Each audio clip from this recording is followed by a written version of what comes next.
આજ Halol bus stand ની અંદર એક માજી ઘણા સમયથી ખરાબ કન્ડિશનમાં રહેતા હતા.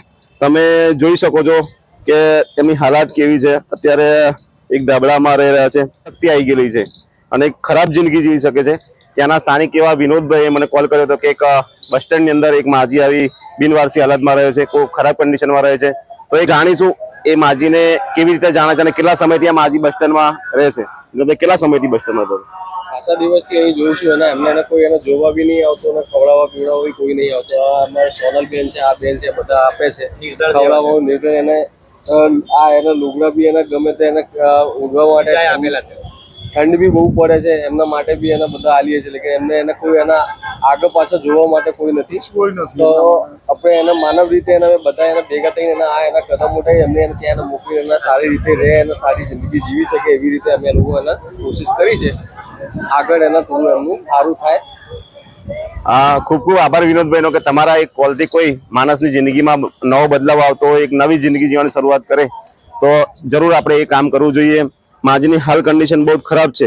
માજીને શું છે, ચાલવામાં બી તકલીફ છે, પરંતુ હા ઊભું થઈ શકે એવું નથી. એક ઉંમર બી થઈ ગઈ છે, એના હિસાબે અત્યારે એમનું એક રઝળતી જિંદગી, ભટકતી જિંદગી જીવી રહ્યા છે. પરંતુ આપણે આપણી સંસ્થામાં લઈ જઈને ત્યાં એમની તમામ પ્રકારની સગવડો, ખાવા પીવાથી માંડીને એમની મેડિકલ સુવિધાની તમામ સગવડો આપણે ત્યાં પૂરી પાડશું અને બાકીની જિંદગી ત્યાં એક સરસ મજાની જિંદગી જીવે એ જ આપણે ભગવાનને પ્રાર્થના કરીએ છીએ. અને તમે પણ તમારી આસપાસ કોઈ આવા માણસો હોય તો બનતી મદદ કરવા માટે મારી એક અપીલ છે. પણ કોઈ આવા વ્યક્તિ બિનવારસી જે નિરાધાર, જેનું આગળ પાછળ કોઈ ના હોય, એ વ્યક્તિ જોવા મળે તો જરૂર અમારો સંપર્ક કરજો. અમારા વિડીયોમાં અમારો નંબર આપેલો જ છે. આ સ્થાનિક રાજુભાઈ હાલોલના છે, એ પણ ત્યાં સેવાભાવી માણસ છે, એમનો સંપર્ક કરજો. વિનોદભાઈ છે, હાલોલ બસ સ્ટેન્ડ ની અંદર સીજી આઈસ્ક્રીમ પાર્લર છે. સીજી આઈસ્ક્રીમ પાર્લર છે, ત્યાં પણ એક શું નામ છે તમારું? હિતેશભાઈ કરીને છે, એમનો સંપર્ક કરજો તો જરૂર.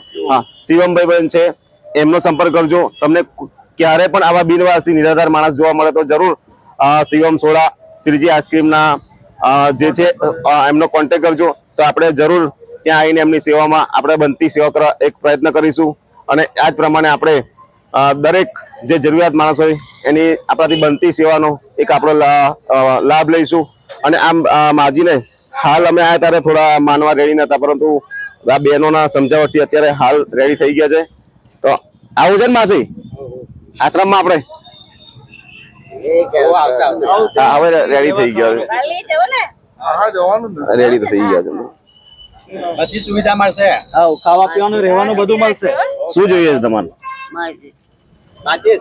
માચીસ લઈ લઈએ આપણે. માચીસ એક માચીસ આવજો.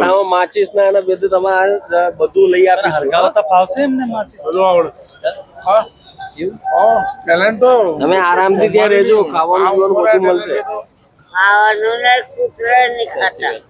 ખાવાનું કૂતરા નહીં ખાતા, માણસ તો ખાશે.